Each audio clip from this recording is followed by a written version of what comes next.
اللہ وبرکاتہ۔ سلام کرنا سنت ہے لیکن جواب دینا واجب ہے۔ اگر کوئی معاملہ ہو تو بعد میں کر لیں گے، سلام کا جواب دیتے ہیں السلام علیکم ورحمۃ اللہ وبرکاتہ۔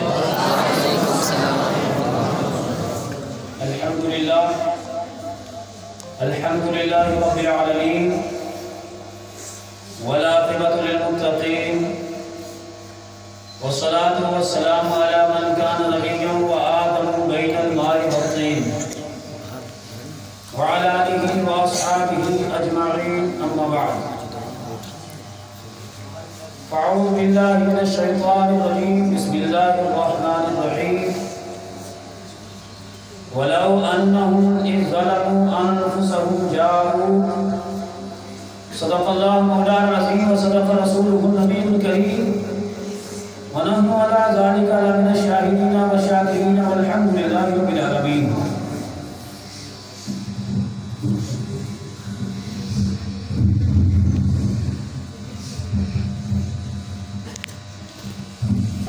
آپ حضرات نے ابھی تک سماعت فرمایا، آج میرے اور آپ کے درمیان میں وہ ہستی، وہ عالم باعمل جو اس وقت ہم سب کی زبانوں پہ چرچا بنے ہوئے ہیں، جن کے ڈنکے اس ٹائم میڈیا پر بھی بج رہے ہیں، اور جو اس وقت سفر مدینہ میں مسافر بنے ہوئے ہیں، میرے اور آپ کے درمیان میں موجود ہیں۔ آپ نے سنا کہ حضرت نے قرآن مقدس بھی اپنے ہاتھ مبارک سے لکھا ہوا ہے، اس کا بھی آپ کو دیدار کرانا ہے۔ میں آپ کے سامنے تھوڑے وقت کے لیے کھڑا ہوا ہوں، قرآن مقدس کی آیت تلاوت کی ہے، اسی پر انشاءاللہ گفتگو کروں گا، لیکن اس سے پہلے ایک مرتبہ ہم اور آپ سرکار کی بارگاہ میں حاضری دے لیں، پڑھیں بابا سے بلند صلی اللہ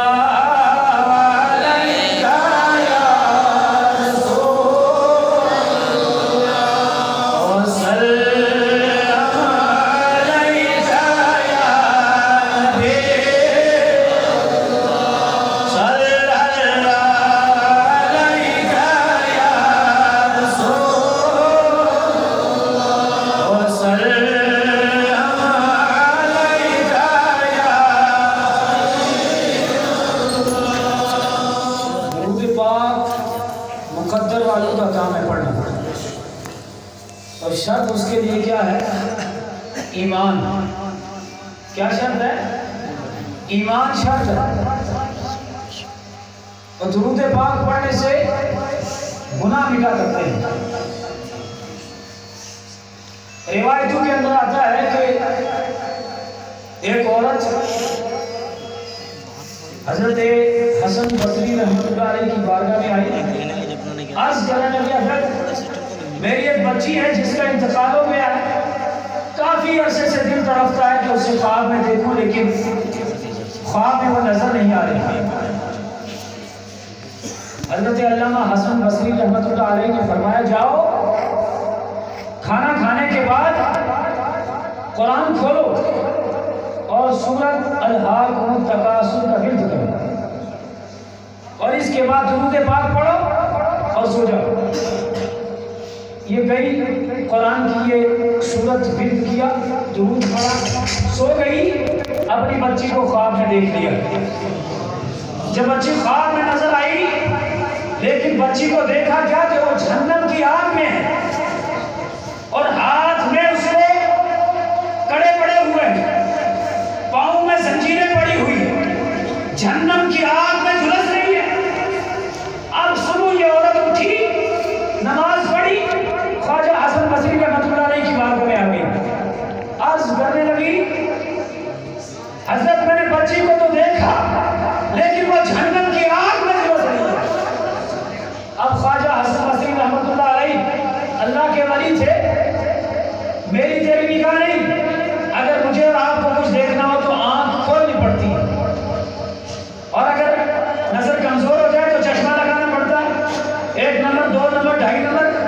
لیکن ولی کا معاملہ تھوڑا اس سے الگ ہوتا ہے. ہمیں کچھ دیکھنا ہو تو آنکھ کھولتے ہیں, ولی کو کچھ دیکھنا ہو تو آنکھ بند کرتے ہیں. اور اسی لیے کسی عاشق نے کہا ارے الٹی ہی چال چلتے ہیں دیوان گانے عشق, الٹی ہی چال چلتے ہیں دیوان گانے عشق, آنکھیں بند کرتے ہیں دیدار کے لیے. ولی نے آنکھ بند کی, فوراً اس بیٹی کو دیکھ لیا اور وہ بیٹی جنت کے باغوں میں ٹہل رہی ہے اور ادھر سے کہتی ہے یا حسن بصری اتعرفنی, اے حسن بصری کیا تو مجھے پہچانتا ہے؟ اور اللہ کا ولی کہتا میں نے تجھے پہچانا نہیں, تو کون ہے؟ فرمایا میں وہی بیٹی ہوں جس کی والدہ کو تم نے درود پڑھنے کا حکم دیا تھا اور میری ہی ماں نے آ کر صبح کہا تھا کہ میں جہنم میں ہوں. لیکن خواجہ حسن بصری فرماتے ہیں تیری ماں نے تو کچھ اور سنا ہے اور تم تو جنت میں ہے, معاجزہ کیا ہے؟ تو عرض کرنے لگی اے خواجہ حسن بصری, صبح صبح ایک بندہ مومن چلتا ہوا مسافر تھا, قبرستان سے گزرا اور قبرستان میں جب اس نے دیکھا تو نبی کریم صلی اللہ علیہ وسلم پر درود پڑھا. جب درود پڑھا, اس درود کی وجہ سے اللہ رب العزت نے 70,000 مردوں کو بخش دیا. بس انہی گناہگار مردوں میں بھی موجود تھی, اس درود کی وجہ سے اللہ نے مجھے بھی بخش دیا اور میں جنت کے باغوں میں ٹہل رہی. اس لیے جب بھی درود پڑھنا چاہیے محبت سے پڑھنا چاہیے, یعنی کہ ایک دو کا کام پڑھے محبت سے, صلی اللہ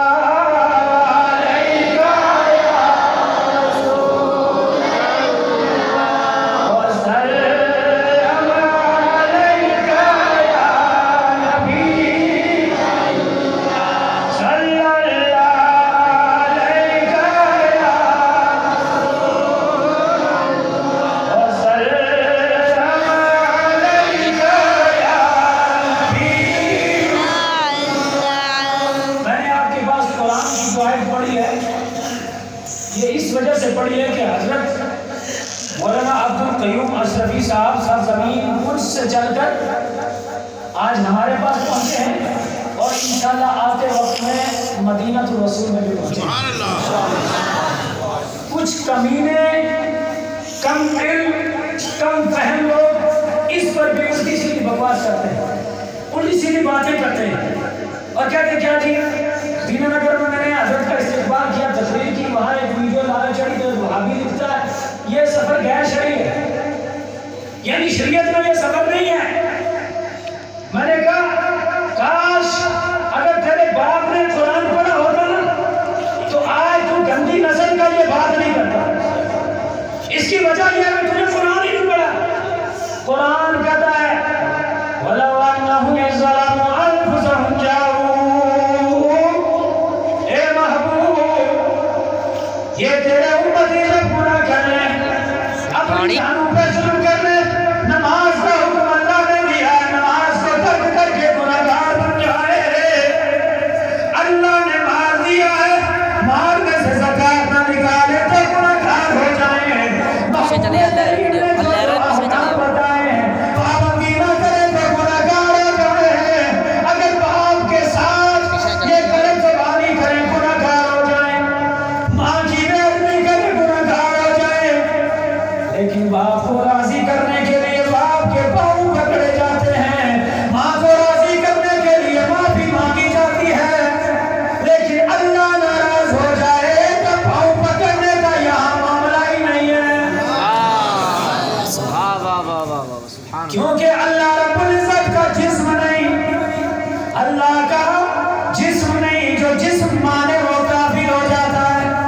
اے اللہ تیرے گناہ کر لے, ہم معافی مانگنے کے لیے کہاں جائیں؟ اللہ فرماتا ہے اگر بندہ گناہگار ہو جائے, نمازیں چھوڑے, زکات چھوڑے, پابندی نہ کرے, ماں باپ کا نافرمان ہو جائے, گناہگار بن جائے,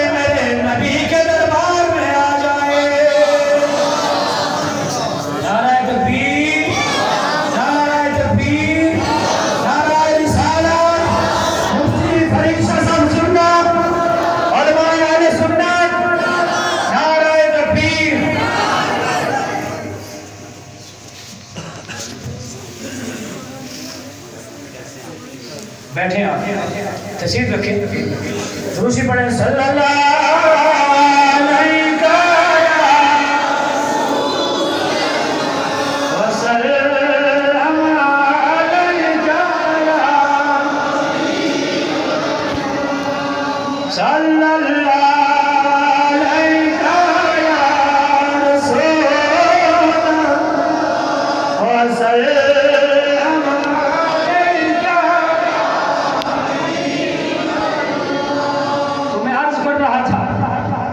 بندہ گناہ گار ہو گناہ مٹانے کے لیے کہاں جانا ہے؟ مصطفیٰ جان رحمت کے دربار پر اعلیٰ حضرت فرماتے ہیں بخدا خدا کا یہی ہے در بخدا کا منع خدا کی قسم بخدا خدا کا یہی ہے در نہیں اور کوئی مفر مقر جو وہاں سے ہو یہی آگے ہو جو یہاں نہیں تو وہاں جو میرے نبی کے ہاں نہیں جو نبی کے ہاں نہیں وہ کہیں بھی نہیں ہے جو نبی کا نہیں وہ ہمارا بھی نہیں تو کیا کہا گناہ مٹانے کے لیے در مصطفیٰ پر آ جاؤ آج ہمارے درمیان میں سے مولانا عبدالقیوم اشرفی پنچ کی سرزمین سے چل کر ساری زمین کو اپنے قدموں سے روند کر پیارے آقا کے دربار میں تشریف لے جا رہے ہیں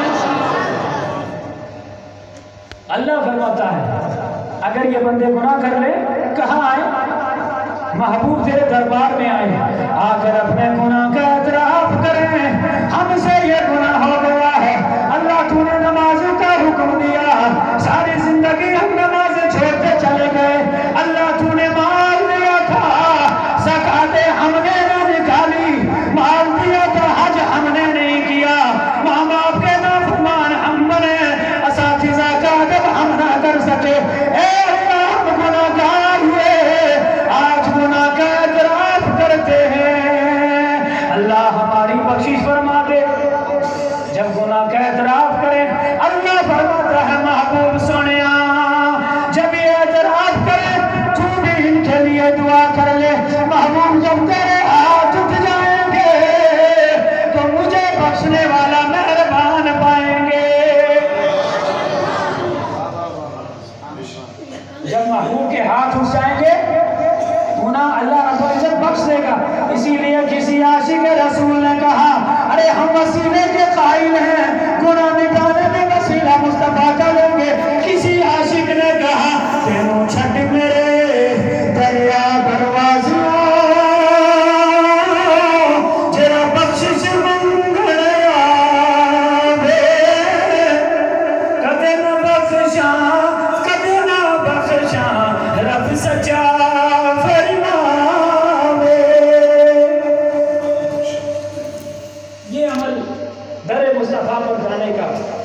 یا گناہ مٹانے کا یہ عمل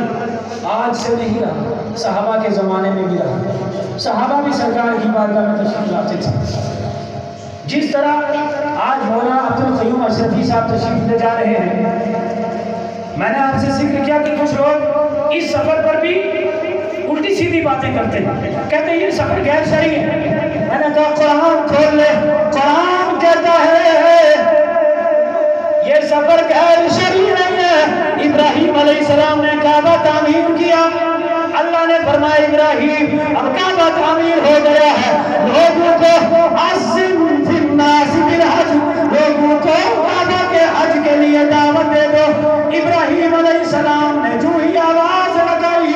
اللہ نے ساتھ سمندروں کے نیچے بھی ابراہیم علیہ السلام کی آواز کو پہنچایا ساری دنیا میں جتنے بھی حاجی ہیں سب نے کہا لبیک اللہم لبیک جتنے لوگوں نے لبیک کہا سب حج کریں گے ان میں سے مولانا عبدالقیوم اشرفی صاحب بھی تھے اور آخری بات اس میں بتاؤں اللہ رب العزت نے جس آیت میں جو حکم دیا نا لوگوں کو حکم دے حج کا اللہ فرماتا ہے یا اتو کا رجالن ان میں سے تمہارے پاس پیدل بھی آئیں گے حج کرنے پہلا جملہ پیدل حج کا ذکر کیا اور دوسرا جملہ سواری پر آنے کا ذکر کیا ان پڑھ لوگ جن کو قرآن سمجھنے وہ کہتا ہے غیر شریف سے ارے یہ مقدر والے سمجھ کرتے ہیں مولانا عبدالقیوم اشرفی صاحب انہوں نے 7 قرآن مقدس اپنے ہاتھوں سے لکھے ہیں بخاری شریف جو ہے وہ آدھی لکھ چکے ہیں، اور پھر قرآن کی سیٹنگ آپ کے سامنے یہاں پیش کی جائے گی انشاءاللہ العزیز۔ اللہ تعالیٰ سے دعا ہے اللہ پاک ہمیں اور آپ کو عشق رسول عطا فرمائے، اور حضرت کی دعاؤں میں ہمارا حصہ بھی شامل فرمائے۔ وآخر دعوانا ان الحمدللہ رب العالمین۔ السلام علیکم ورحمۃ اللہ۔ سید حضرت علامہ مولانا سید نورانی شاہ صاحب جن کو آپ نے سماعت فرمایا۔ اب آپ حضرات کے سامنے رہبر راہ شریعت پیر طریقت حضرت علامہ مولانا مفتی سید فرید شاہ صاحب نقشبندی قادری جو جموں کشمیر کی سرزمین سے تشریف لائے ہیں، آپ سبھی حضرات جانتے ہیں۔ اب بلا تمثیل و تاخیر کے میں آپ حضرات کے سامنے حضرت کو پیش کرنے